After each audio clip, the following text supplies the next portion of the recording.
Hey everybody, welcome to Hear Us Out. I'm Patrick. And I'm Paul. How's it going? Yes, you are my friend, and you can hear me loud and clear. Little inside joke there for everybody who found out that we tried this once with no sound. So, Paul, we're going to make the entire internet love or hate us. You're going to love this episode. Whoever's watching right now, you're going to love this because you're either going to agree 100% or disagree 100%. You're either going to be happy and want to hear more, or you're going to be full of rage about what we are saying, which will hopefully keep you around and maybe get you commenting down below. Because Mission Impossible and James Bond, Paul, are the exact same thing. And that is a statement Yep. that annoys everybody. As well it should, because it annoys me. hmm But I think the bigger thesis here, Paul, that we've got to talk about with everybody is they may be different, but I think one has made the other irrelevant. I think Mission Impossible has probably made James Bond irrelevant. I I think that I think Mission Impossible is like the new James Bond. So Yeah. I think we're saying similar things in the sense that the current James Bond's kind of, I guess, trend is causing me to be just like, yeah, Mission Impossible is doing it way better. Well, let's have some fun. And actually, thank you, Brian, in the comments who helped us sort out our audio issue. I love it. It is blooper reel stuff. But we're going to pretend like it never happened from this moment forth. And I'm going to say, Paul, Mission Impossible, James Bond, we can go through the similarities much easier than we can go through the differences. So Yeah. I'm just going to start with the very start. Two iconic openings with two iconic opening songs that we're not playing for copyright reasons and we don't want any takedowns. But you've got, and actually we can do them because we're kind of out of tune anyway. So you've got the dun dun dun dun dun dun dun dun dun dun. That's your James Bond. Dum dum dum dum. If you've ever been around somebody who's trying to learn how to play guitar or bass, you've heard the James Bond intro, Yeah. and you've also heard the Mission Impossible, particularly around bass players. Being one myself, guilty. Mission Impossible's opening music is iconic. Absolutely. Are you waiting for me to do it? I thought you were going to do Yeah. this one. No, Okay. I didn't agree. It's not in my contract. Well, I'm gonna switch away from trying to hum things badly because I have a memory of how bad I did the Bond one a second ago, and I cringed for myself. So what I want to say is openings from the TV show in the original days of Lighting a Fuse, all the way through to how there are very few movies now that have intros at all, let alone intros with cast names and things like that, except for, I don't know, James Bond and Mission Impossible. Yeah. Yeah, it's very they've got a very distinct fingerprint of that movie with, like, you know, each one of them. So like it's very unusual, yeah, that like the ones in a series has kind of the this singular fingerprint. Like, you know, you'd be able to hear Thunderball or, you know, that kind of thing. Like, you'd be able to hear a song that you know is in a James Bond movie or the Mission Impossible, because it changes a slight bit on Yeah. the movie as well. So it's like a fingerprint for each movie, Oh which is yeah, nice. and they're standing out in their own with their intros, but also have such a formula or some iconic part like the gun barrel shot for Bond or the fuse for Mission Impossible. I'm still tempted to do the Mission Impossible tune, but now my brain is going, that's not even the Mission Impossible tune. Dun dun dun dun dun dun. It That- is, thank God. That's Okay. I felt like I let the audience down by not embarrassing myself a second time. So Paul, we've got cliches up the wing wang here. I'm gonna jump to set pieces. They're both extremely famous for set pieces now. Like James Bond movies have had. I chose the spiral car jump because I happen to think it's probably the single greatest car stunt ever performed. Just for taking your breath away. When I saw that as a kid, I was like, they really did go up a curvy ramp and flip over. But since then, Tom Cruise just keeps doing things where I'm like, yeah, he really did that. Yeah. Why usually comes to my mind, but then I'm like, fair play. It's just it's yeah, they always have these set stunt pieces that are all, like, you know, you have even the Pierce Brosnan, you know, which is The tank GoldenEye dam through jump. Oh, the well, tank. the dam jump. There was the tank through Russia. Then in Tomorrow Never Dies, I think it was the ice kind of like Ice chase between the car, Jag and yeah, the kind of Aston things. Martin. And then Mission Impossible always has hanging onto the side of a plane and climbing the tallest building in Dubai, and stuff that just feels like Tom Cruise is definitely trying to die with a headline on it going like Mission Impossible stunt goes wrong, Tom Cruise passes away. God forbid. No one will ever want that to happen, but the craziness of the stunts is just getting ridiculous. It is, and it's so much so it's part of the marketing campaign. But Paul, I'm gonna try and point out one other thing while we're talking about the action. They both like fighting on top of trains, as of the latest movie, and as of the first movie. Bond and trains, multiple times. Ethan Hunt and trains, multiple times. Like it's a cliche to fight on top of a train. Yeah. They're the reason it's a cliche. Like, that's the thing. Yeah. When you think of why something's a cliche and then you point and go, well, it's because of these two franchises. Yeah, it is. Like, you can get it from Westerns and stuff like that because of the time period. It kind of makes sense that, like, trains are, like, the fastest way to get to another part of a country. But with James Bond and Mission Impossible, it seems like it seems weird that like a franchise would continuously to have this trope in it.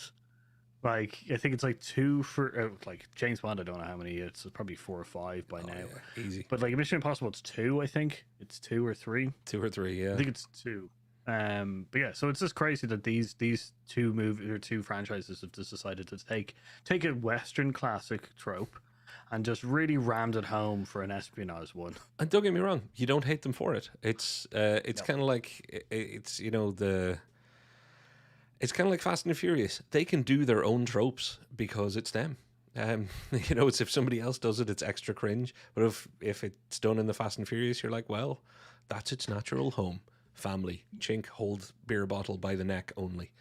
And as it turns out, not to expose the Corona label because they didn't have sponsorship. So my theory in that was completely blown out. I was like, he's obviously holding it like that to show the brand. Yeah. No, it's just, I tried to drink like that recently out of a bottle and beard full of liquid. It's very awkward. Like, really awkward. Yeah, it has to be, for some reason, it has to be a bigger bottle to be able to do that properly. Yeah. Like, ask me how I know, because I was trying it with like a very small Coke bottle. Yeah, so trains. I'm gonna bust through a few of these, and then we'll start talking properly, Paul, because we've got the fact that they like suits. They're inextricably linked to like tuxedos and sharp dress wear. These dapper debonair spies, because spies invariably have a couple of things going on. There's the international travel. That is one big part of it. You very rarely get the whole international man of mystery who's just a national man of mystery. Yeah. He's local. Like, he's the local man of mystery. Like, it's a really that sounds like that crazy person who disappears at night and then comes back in the morning and wanders the town, and you're just like, that's our local man of mystery. You're way ahead of me, because I was just going to say this will make sense to every Irish person and possibly others around the world. I don't know if it's just an Irish thing, but the idea of sure, that's the local man of mystery. How are you, John? Yeah. When the pub closes, he is gone, and we no one knows where he lives as well. Like, we're in a small town, where everybody lives except for John, who leaves the pub, the last person to leave the pub, and disappears into the night. He's a nice lad. Yeah. He's always wearing a suit though. Don't trust people in suits. Yeah. Tuxedo, yeah. But the gentleman's spy is that's a very kind of wide reaching kind of I guess trope for these kind of movies. James Bond was probably one of the one of the first to kind of really hammer it home. There's a couple of others, obviously, like which is the Man from U.N.C.L.E. as well. Those kind of shows as well. Which actually, Paul, we may as well take just 60 seconds to give James Bond as a franchise its fair dues here, because there is no way for us now, not having been alive around the Dr. No time, around the first few James Bond films, we're used to hopping on a Ryanair flight or a Spirit Airlines or whatever your local cheap airline is, having a horrible experience but at a very low cost. We can fly as regular people now. But when James Bond showed up first, people could not just get on a flight and go somewhere. You had to be a person of means, and transatlantic travel was so much more difficult. So people were literally going to James Bond movies, and the idea of international travel, like that alone was like, wow, how cool is he? And he's in Japan. Yeah. I've heard of 2 people that went to Japan from my entire state or my entire town or whatever it might be. So like that can't be underestimated for where Bond kind of came from, let's say, because he really was vicariously traveling for people. People were going to the cinema and having a small holiday that they could never have in real life. Yeah, it showed a lot of variety of exotic locations and everything like that really kind of like sung to the hearts of people who may not have been able to travel at the time. Exactly. I think so. Yeah, no, it's indicative to our international man of mystery. Yes. That he goes to exotic places that, people weren't able to get to very easily. And Japan being one of them, especially back then. Well, that's the thing, though. Back then, James Bond flies from England to the USA. That's impressive. Now, if you watch James Bond or somebody fly from England to the USA, you're like, okay, yeah, we've all done that, or we could all do that, or it's not this unattainable goal. So, James Bond was an absolute trailblazer. Not taking any of that away, but there's a good chance. Sorry, there's a good chance you're watching James Bond while on a transatlantic flight. That's a very good point. Going to Well, so, you have Wi-Fi in the air now. If anybody is watching this on an airplane at any point between now and the end of YouTube, please comment down below right at this moment. I'm on an airplane, because that would be incredible. Paul, other things that these guys, again, and I'm going to play with the fun stuff, get it out of the way. They do love a pair of glasses. I like sunglasses in particular. Glasses gadgets are big. Gadgets in general we'll get onto in a minute. But they have a long history of glasses tech. And also, and we've both spent time around computers, they do love a screen with a lot of very impressive looking graphics that really don't mean anything, but are there for exposition only. Yeah. Or just to show that someone's doing something, Like it's like the important things are happening back there. We have information. Look at our world map, or the circular thing, because we got circles, and at some point something will be circular. Yeah. Yeah, like what is it? Do they have a map of like the Earth and then the Moon in Moonraker? I think they probably did. There's in the background somewhere was just 2 giants, like 2 circles, one of them slightly going around the other, and it was just like, why do they have that? Like it's such a thing, and again, not picking on them. Again, let's, and I'm gonna try and get through some of these. You got their big gimmicks, like the watch for James Bond.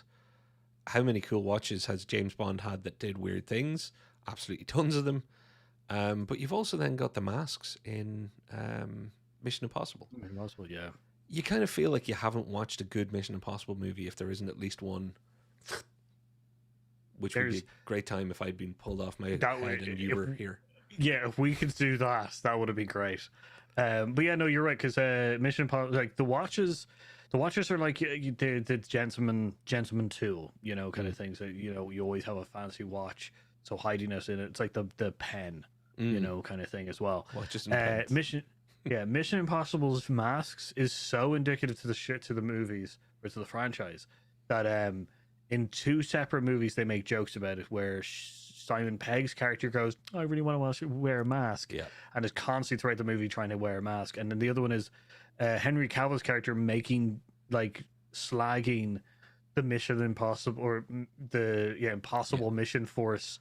Kind of, it's like, isn't that just a bunch of weirdos with gadgets and gimmicks, kind of thing? So yeah, it's a great, like the watch and the mask are just fantastic trope identifiers for these two. Exactly, and they take the mick again in the new movie, which is great. They're keeping it going. Impossible Mission Force. Also, thankfully they've made a joke out of the fact that that's the name too, because it worked fine in a 60s TV show, but it does sound really, really silly. Still, it's so good. If I had a watch case, I'm not a rich person, I don't own a selection of watches and have a watch case, but all rich people seem to have that. If I did, I wouldn't have Rolexes and Tag Heuers and all these cool watches. I would have a bunch of watches from the James Bond collection. Like, yeah, this one is a massive bulky thing that a bad laser shoots out of. And the one I'm showing in the GIF right now. The Telegram. Oh yeah, I love Casio. Fair play to you. I've worn Casio watches since I was a kid. It does not look like a great watch, but when you've got like, some kind of warning or something like that coming out of it, it's just like, yeah, that's brilliant. That's perfect. I think I had a watch very similar to that in my teens, and I think I probably did pass a piece of paper through it at one point and do this because for whatever reason, you always liked the James Bond you grew up with, and I really liked Roger Moore until I got older and watched more James Bond films over and over again and realized, yeah, he's not the best Bond, but he is your Bond. The one that you hit first is your Bond, whether you like it or not. It is true. Pierce Brosnan. Was it Pierce Brosnan for you? Pierce Brosnan was the first one that I remember. And then obviously I've watched like James Bond after that. Yeah. But like Pierce Brosnan was definitely the first one I watched. That would make sense actually, yeah, because I was Roger Moore, Timothy Dalton. It was mostly Roger Moore, but I really liked Timothy Dalton. I'm one of those few people that really enjoyed him as Bond. Again. But yes, I digress. So we've got gadgets aplenty. So many gadgets. So many gadgets. From sticky gloves to pens to what do you call contact lenses? Contact lenses that are cameras. Both franchises are just 100% equal on the gadget stakes. There has been more James Bond. That's why he has more gadgets. Yeah.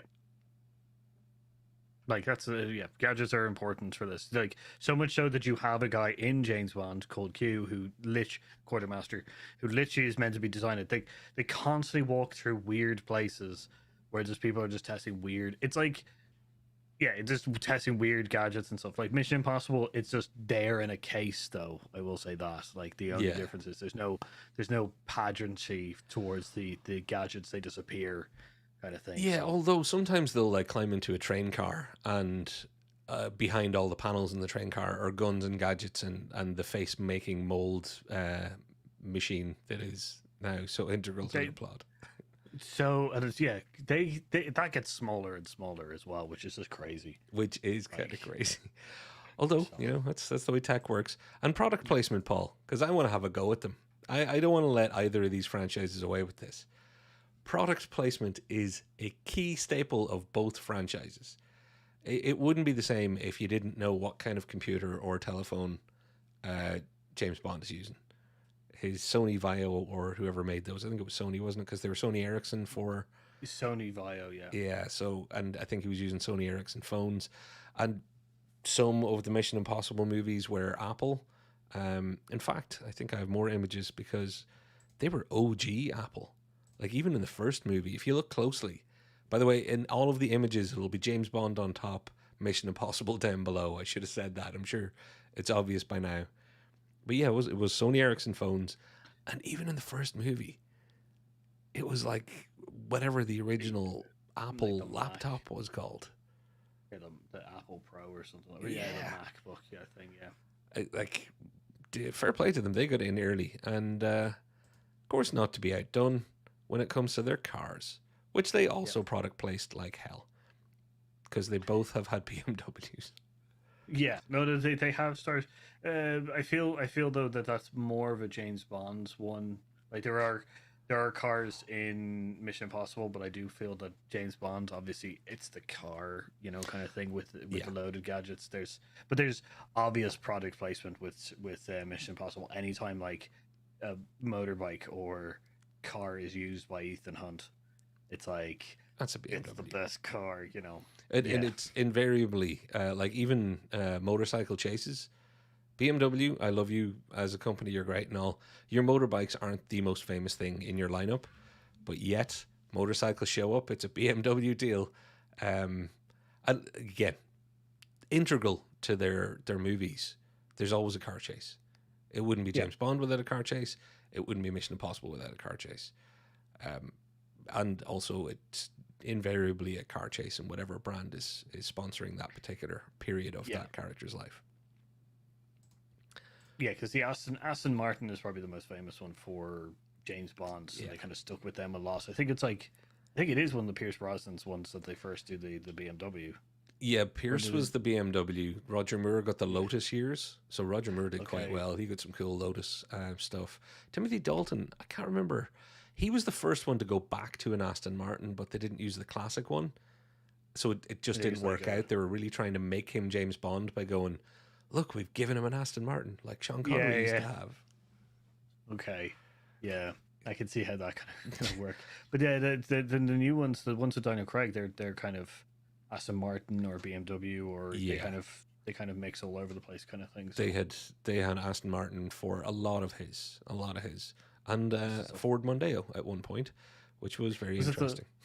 Was it the Aston Martin Phantom? Like they had DB9? the Vantage, the DB9, then the DBX, which they never actually sold. Oh. That was the one. Whichever movie had Dave Bautista, I think it was Spectre. Oh yeah. So in that was one of the movies where they actually used two prototypes, one from Jaguar, one from Aston Martin, and never released. Neither of the companies ended up releasing the cars, which is really funny. Because usually they're advertising something that they want people to buy. This time they were advertising their future wares that never came to be. Oh. And we need a sound effect and that's your car nerd moment of the day. Hey, look, it's the car moment for the James and Ethan movie. So every episode of ours will have a car nerd moment from now on because you've let that happen. I'm joking. So I think we've gone through all the kind of frivolous stuff. I'm just looking through the kind of pictures. Moving to more serious stuff, like they all have friends that don't make it. Yeah. If you see another spy that's got a 00 number, they tend not to make it in James Bond. And Mission Impossible kind of did that a little bit as well. Once they had somebody else who was like, well, I'm also a Mission Impossible member.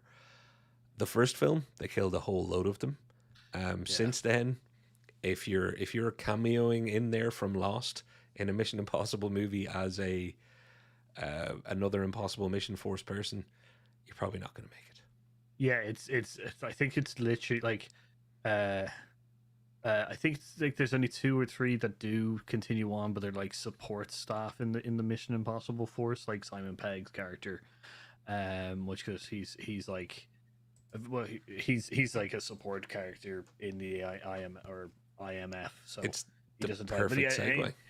They constantly always like have someone die who's part of the organization as well. So exactly, and it's the perfect segue to the friends, because if you can be part of the organization as long as you're a friend, as long as you're Moneypenny, or as I've chosen to throw up on screen, you've got Ving Rhames being Luther.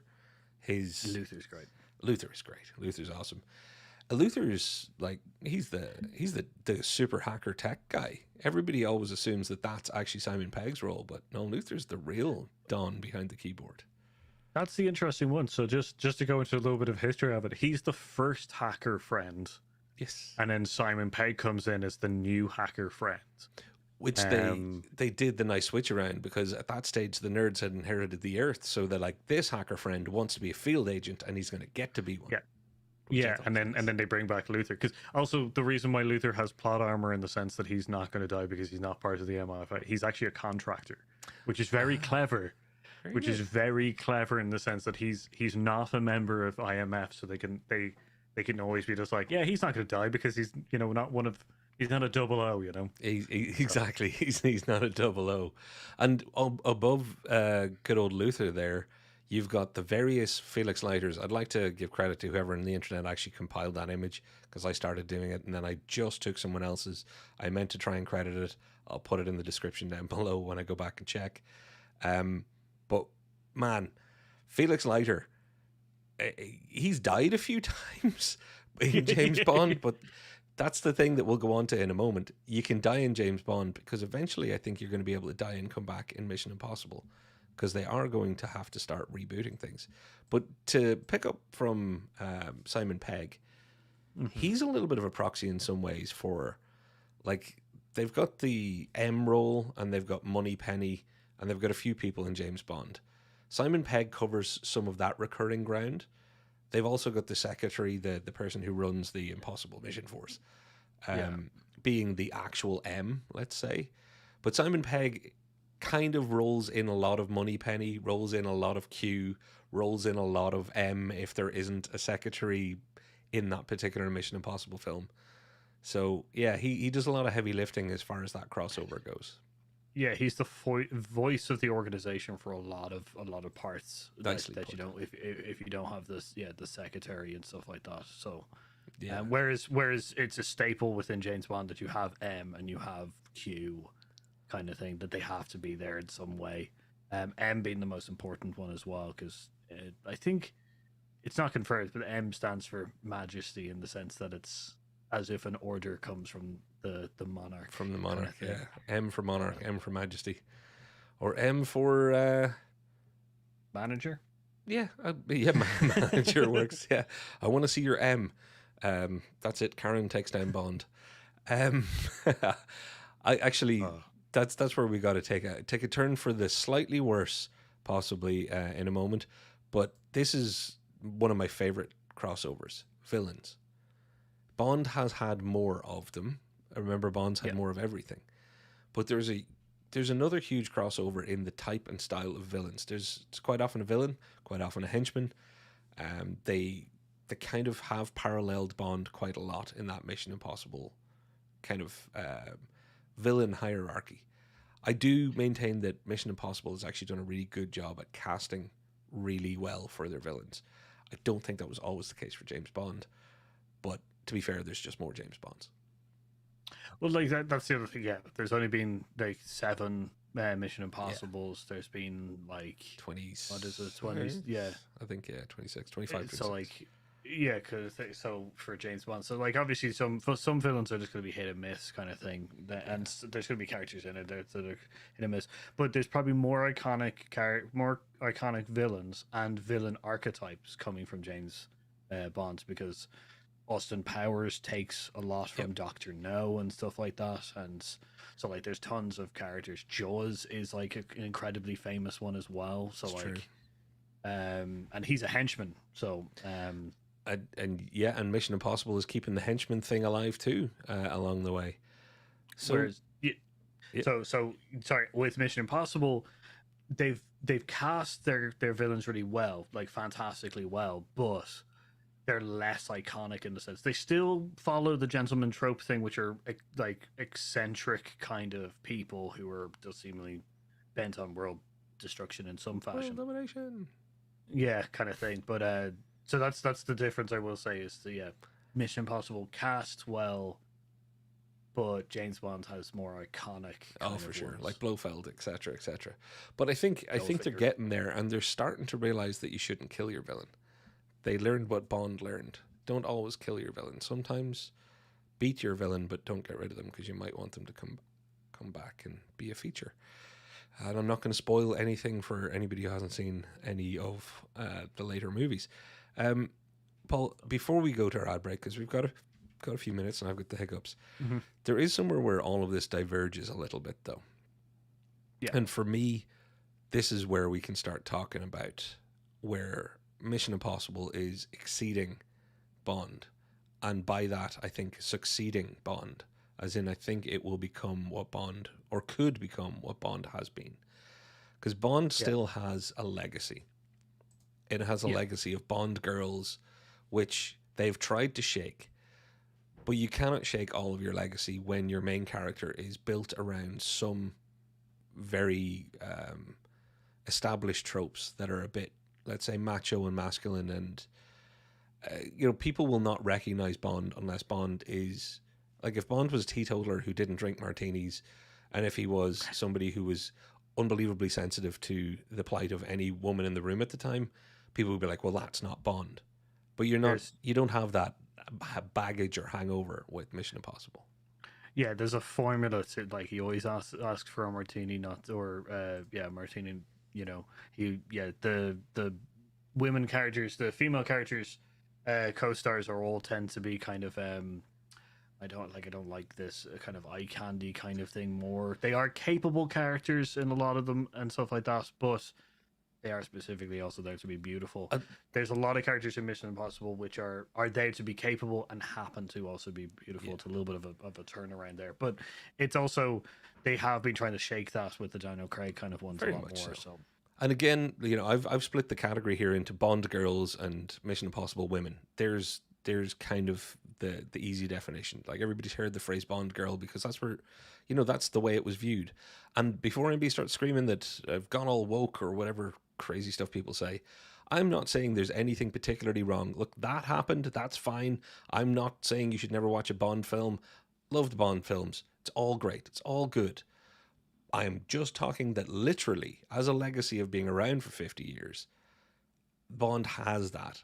And has, like I said, people will go, that's not James Bond. And that's a bit of a problem. Yeah.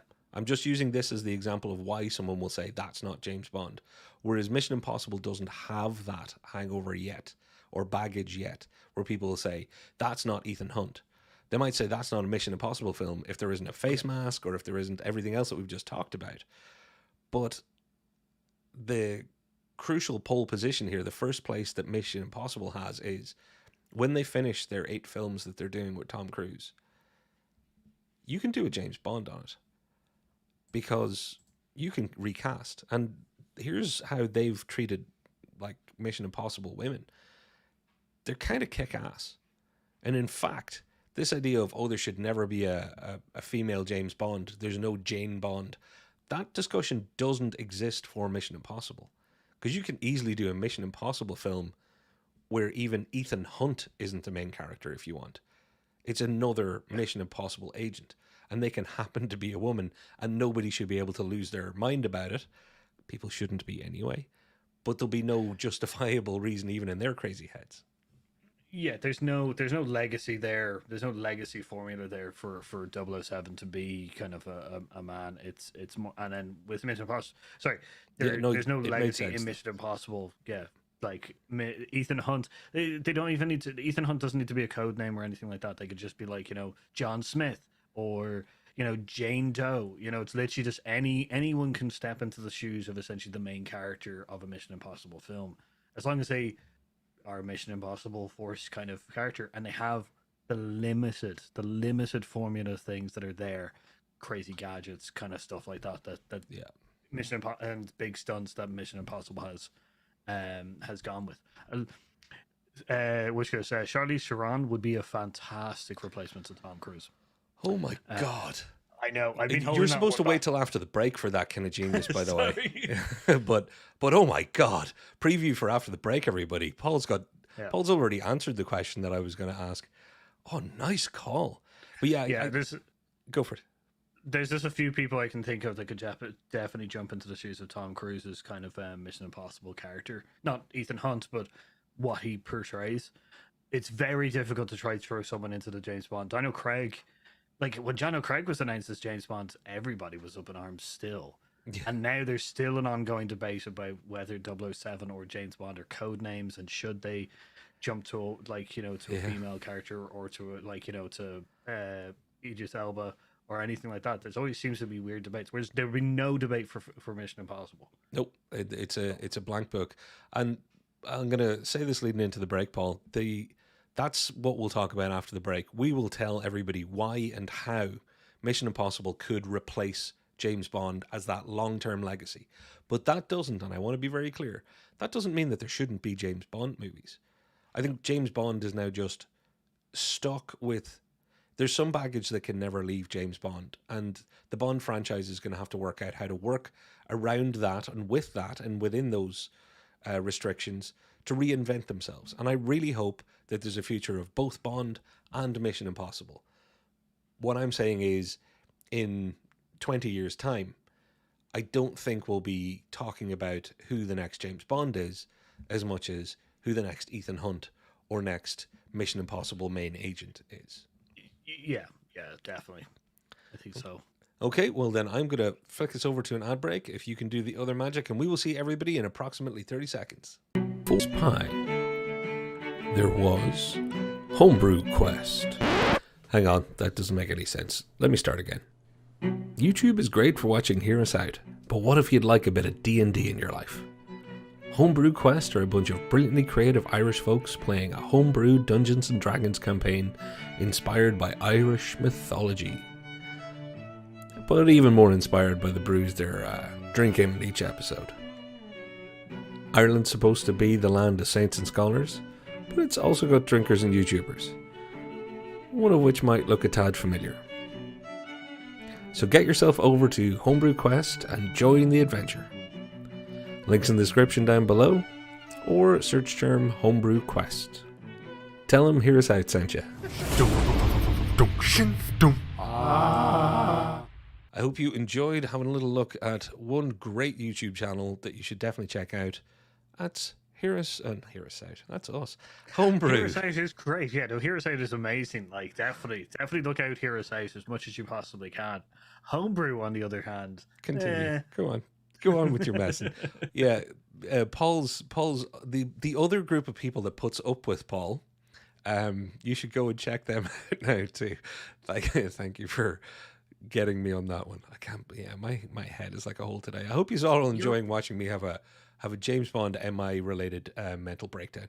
You're all in with the Hear Us Out stuff. It's great. Yeah, that's it. That's it exactly. Now I see. Brew, you've already said that you're going to be playing Bond. You know, I wouldn't vote against it, my friend. I wouldn't vote against it, but we'll have to hear how you'd rejig the franchise to make it relevant and work today. In fact, maybe it should just go back to what it always was, stick to the formula, and that'll be fine too.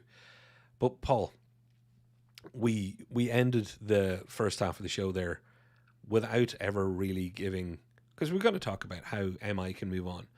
Well, one of the reasons why I think MI should move on is actually something that you sent that we should include. Sorry, I'm going to pull it up. It's the Mission Impossible, how, like, Bond is a formula, Mission Impossible is a formula. We know that. Yeah. But there is something. The Mission Impossible formula has been around since the TV show time, but the movies very much revamped and rejazzed it. But one of the things they carried over was the how they receive communications and missions, and it feels timeless. I've just 2 nights ago I watched the latest Mission Impossible movie. When they do it, it still feels as fresh and as beautiful as ever. Yeah, the mission device, the mission giving device. Yeah. So in the first couple, it is glasses kind of thing, but then in the later ones they decided to go back to kind of the I guess the original kind of cool kind of gadgets hidden in things and stuff like that, which is great because you got the book, the phone booth, and the record player, which are great ones. I don't know what the next one is going to be. I'm really looking forward to finding out. Whatever they do, as long as when it's finished, it says this mission will this message will self-destruct in 5 seconds. They've got me. Yeah. And see, that's the thing. Mission Impossible does have some of what James Bond has. It has a legacy, but it doesn't have baggage. So it's got some stuff that people love and can roll around in and can enjoy guilt-free, not baggage. That's an incredible advantage to them. Yeah, like that's a good way of kind of describing us and being able to kind of, I guess, categorize the differences. Like there's legacy in Mission Impossible because it doesn't portray certain it's items or certain kind of small things that are part of its legacy, whereas James Bond legacy is now a formula, and the formula has to stay the same, which has caused baggage to be in there kind of thing. So that's a nice way of definitely describing the differences. So but the device thing's the classic ones. We even pointed to the book, the tape in the book, kind of thing. Is it not because it lifted right out of the 60s? It's beautiful. Yeah, because it's and they've updated it because it's a hologram kind of thing rather than just the tape recorder, which is it's just great how they've touched up things. As you said, they've kind of added little things to kind of make it more modern and stuff. So it's a book with a tape recorder that turns into a hologram. It's a record player that has the screen on the lid. You know, it's great. Yeah, great little touches. So Paul, I'm gonna big screen the two of us because we've now got it. This is the bit where internet, you've heard us out, much appreciated. Now would be the time to go crazy in the comments. Whether you're watching now or watching in the future, tell us why we're wrong. But I think, Paul, we've made a good enough case to say what everybody already knows. These two movie franchises are similar enough. They're not the same, but they have a lot of the same elements that people enjoy in their international man of mystery, spy, person trying to take over or destroy the world, your friends in other secret services. All like there are so many parallels and crossovers, Yeah. but one has a massive advantage over the other that we've just discussed too. And the only difference is where they are in the timeline. We're currently in the Tom Cruise / Sean Connery era. Yeah. So when Tom Cruise finally decides that he doesn't want to, I don't know, shoot himself into space. Well, he's doing that too. I'm trying to think of a really ridiculous stunt, and then he's actually already doing it. Yeah, more like there's no point. It's when he gets old enough that he just can't do it, and he can't showcase it, so he has to feel like he has to move on. I do think so. Yeah, I like, which could be like 9, it could be 10 like movies. I don't know. I think he's talking about wrapping it after this next one. They're finishing this story arc, I think. Yeah. I think, but who knows? He may well decide that he wants to jump the Eiffel Tower on a motorized wheelchair or something. So yeah, like it's crazy. But yeah, no, moving on for the Ethan Hunt kind of character, which goes, it does open the door for a lot of kind of opportunities within the Mission Impossible kind of franchise. Because, as you said, it doesn't hold the baggage of people knowing that 007, or people perceiving 007 as always a white male character, whereas Mission Impossible has none of that, because it's introduced so many characters constantly being in the Mission Impossible Force or Impossible Mission Force, and also as members of other intelligence agencies and stuff like that, like the British intelligence and French and everything. So they made Ethan Hunt their James Bond, but they didn't make their franchise James Bond. So they put somebody in the center, but didn't make it center only on them. So that's why Bond has what he drinks, how he treats people, what Bond is. Other than the fact that even the one thing that Ethan Hunt always does, people will say, well, that's Tom Cruise. He runs in every movie. So, like, Tom Cruise runs in every movie. It's not even that Ethan Hunt is known as the spy who runs. Well, actually, the next person, if they do decide to go down this franchise route, the next person, I would advise them not to make running part of the main character, just so that they can separate that, because that's about the only thing that could stick. Well, it's the thing that Tom Cruise is able to run without moving his upper body except for his arms. That's it. Like it just looks like a Steadicam that just moves. Like, but he runs with every fiber of his being. Like his leg hairs are running while his legs are running. Like it's crazy. He forces a reality around him because he seems like he stays. It seems like it's like that joke where, Chuck Norris doesn't actually run; he just moves the earth around him. Yep. It's like that. Tom Cruise just seems to do that. But yeah, no, you need to if you do it for, so James Bond's is a very difficult one because it has a legacy there of being a single. It is the James Bond. We're even referring to the movie franchise as James Bond, even though it's James Bond and it's not even GoldenEye. It's not James Bond GoldenEye. It's GoldenEye. Whereas Mission Impossible, we're only talking about Ethan Hunt being the main character, as in the sense that we can move on from him and find someone else. So like not even indicative of showing where Mission Impossible has built its franchise over. It hasn't built it entirely over Tom Cruise or Ethan Hunt. It's the adventures of Ethan Hunt. James Bond is James Bond. There's no way of getting around that kind of thing unless you spin off to like 007 kind of thing where you just use the number as the code name. But a lot of people are just like, well, James Bond is the code name. But then, then now in the new Daniel Craig ones, James Bond is an actual name. It's an actual family, kind of thing. And then I know in the original movie, it was the same thing. So it's a difficult one.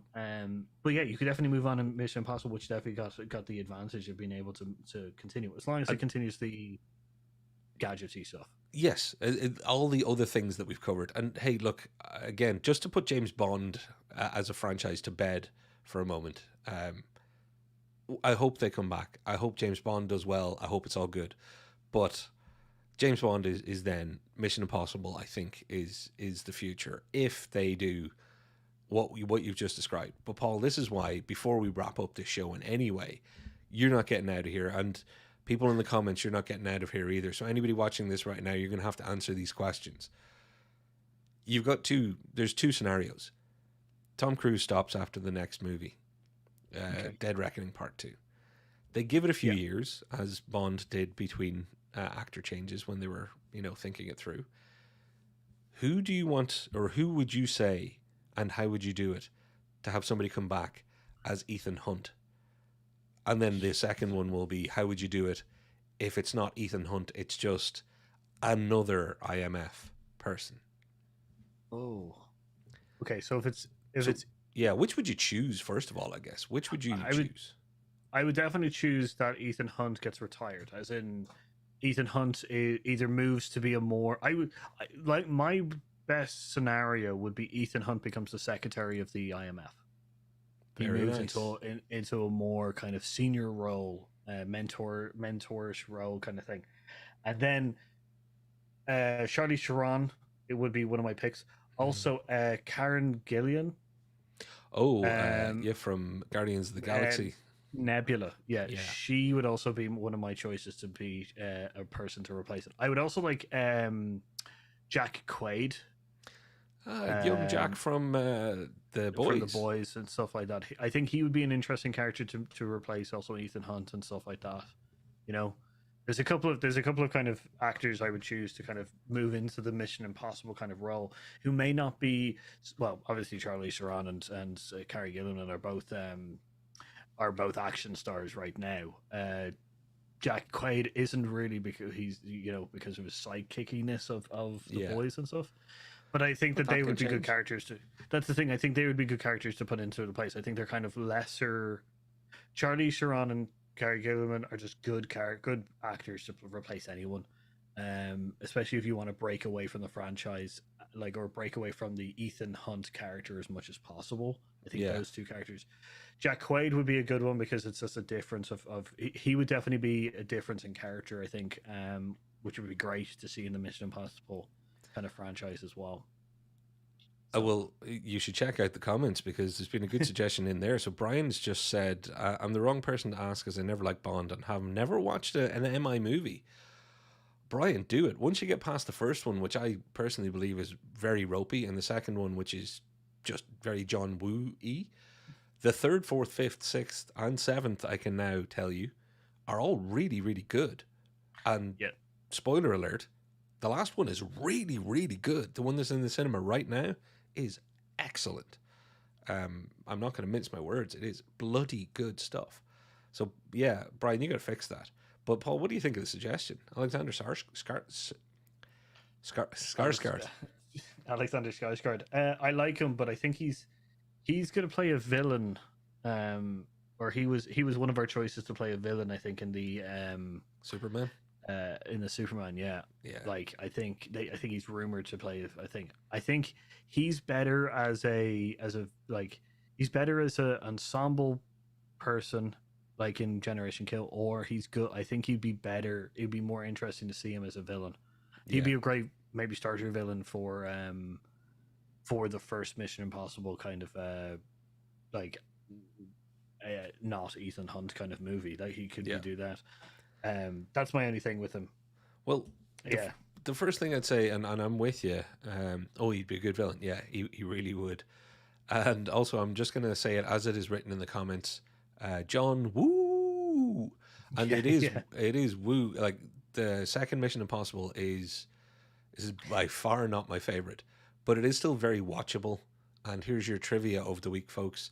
We wouldn't have Wolverine as we know him today if it wasn't for Mission Impossible 2. Because Dougray A. Scott, who plays the bad guy, was supposed to be Wolverine, and because there had been no X-Men at that stage, he's like, nah, actually, I've got to do this Tom Cruise movie. You ever heard of him? And a little-known guy who was not famous at the time, or as famous as he is today at least, called Hugh Jackman. You may have heard of him. So Hugh Jackman owes his career. Yeah. Huge, jacked man. Yeah, we've got Wolverine thanks to Mission Impossible too. So there's trivia for you. Paul, what would I do? What would I choose? Yeah. If a director came along and said, I really want to make Mission Impossible my own, etc., and they wanted to use Ethan Hunt, I'm with you. No. If you're, no. But if somebody said, look, I want to kind of do continuation, then I'd be like, same as you. Ethan Hunt can appear, but it's got to be Tom Cruise as a side character, or, voice on a screen, or, whatever that kind of thing is. I would say there's one mistake that could be avoided. Everybody always assumes, let's go back and play younger, and let's show the origin of the IMF, or let's show the origin of an agent. So we'll start off with them being in the FBI and then chosen by the IMF, and we'll give them a backstory. That is a plague of modern movie making and storytelling. No, it's Mission Impossible. You go straight in, you have a well-rounded Mission Impossible agent as your lead. And that's why, like, the actor and actress choices that you've made, brilliant. Now, everybody knows who I'm going to say at all times. Because I'm, like, if it's not Rosamund Pike, then we know it's going to be Rosario Dawson. And if it's not either of those, you know it's going to be Florence Pugh. And in this case, by the time they're doing it, Florence Pugh will be slightly older. I don't know if by the time so I'm imagining that the next Mission Impossible, like phase 2 of the franchise, probably doesn't happen for 8, maybe 9 years, because you've got a while to wait now for the next movie. Then I think they should at least take a break. So okay, let's say it's 6 years. Yeah, she'll be a little older. She's still going to be quite young, but I think she'd be believable in the she's a good agent, because you can start your first movie with they're a good agent, so that by the time they've made their 5th movie, they are the agent of all time. Yeah, that's what they did really well, which is Ethan Hunt was already kind of a legend within he was already an agent of note within the first Mission Impossible, and then his legend grew as they went into which you want to do something similar in the case of like the next character.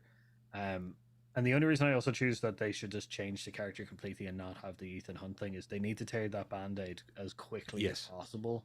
Yeah. So they don't get stuck with what James Bond has gotten stuck with. That's the only reason why I would be like, no Ethan Hunt, just, Mary Shelley. I don't know why Frankenstein comes to mind, but Mary Shelley, kind of character. Why not? It's as good a name as any, you know that? There are plenty of people called Mary Shelley who didn't have anything to do with writing Frankenstein. So for all the Mary Shelleys out there, people, we're going to try and get your name back. Now you'll be known as the person who tears off your rubber face. I don't believe you've been completely named after the author of Frankenstein. It's true. That's my opinion. The only reason you were called Mary Shelley is because your parents loved Frankenstein. That's it. And they just happened to have a second name, Shelley. So, Paul, I guess go for it. I have one thing about this franchise. The reason I do believe, which is the crux of the reason why I think Mission Impossible can continue on the way it has, is because that it's lent into its tropes a lot more than James Bond. I think the new James Bonds ones try to break away from what they were doing in the original ones, which I think is the major problem with the James Bond franchise. I definitely think that they tried to go towards Jason Bourne-esque gentleman spy kind ofness to it, whereas Mission Impossible has just like, no, we're doubling down on the crazy masks and crazy gadgets and the crazy like even making fun at the impossible mission force kind of thing. So that's where I think James Bond has missed a beat, and I hope that they do decide to return to those things and are able to play them as they should and not go the Jason, like they can go Jason Bourne route all they want, but and Paul, I can't believe you waited to this part of the episode to say that one thing where I'm like, this is why I do the internet with Paul, because you have just nailed it. The big mistake that the Bond franchise made was trying to keep up with the times in the wrong way. They took the things that they didn't need to change and changed them. So they were like, we now need a parkour, broody, hardcore, edgy person, because look at the cool stuff that Jason Bourne did. and we need somebody who can jump off a roof and in through windows and all that kind of stuff. They didn't really. They, the things they needed to get rid of, they were getting rid of anyway. Even in the 90s, they were starting to give more franchise to the female agents, or even just female characters in their movies. They'd started upping themselves along. And again, I'm not focusing purely on that, just using it as an example. But they were able to keep Q, and they were able to keep all their cool stuff. Like the Brosnan years were not by no means perfect. Christmas Jones is not a high point for them in any way. Bless you, Denise Richards, not necessarily your fault. But that Jason Bourne effect, as we can maybe coin it a little bit, you're right. It painted Bond into a corner. Painted Bond completely into a corner that they're going to find it very hard to paint their way out of. Yeah, like I guess it's the realism effect, which is Mission Impossible decided to not do realism. It decided to go like lean into its craziness as much as possible, with still having rules that it adhered to. It was just, but its rules were a little bit crazier.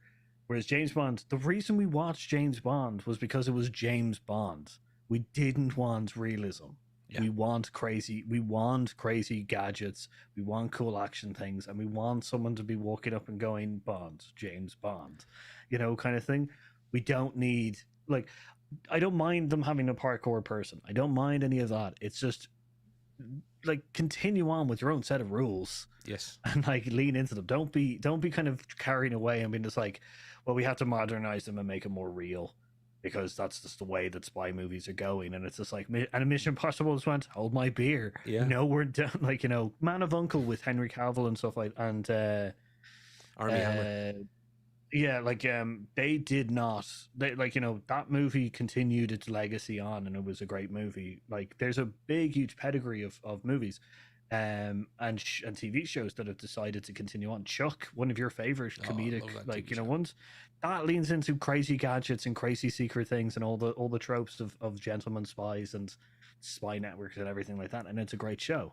Yep. Like, James Bond just needed to accept what it was and move into the new world, knowing that, and continuing on. But it didn't. It decided to. It tried to change with the times, but also tried to stay with what they thought was popular or current. And what they didn't realize is they were James frickin' Bond.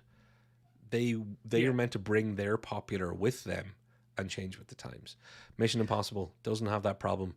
But as much as I'm saying they can move on, Paul, and as much as you're kindly agreeing, they could just as easily screw it up if Tom Cruise stops and the next time round they're like, right, now we're going to make Mission Impossible for the 2030s. Ooh. It's like, oh, don't do that. Oh yeah, no, definitely.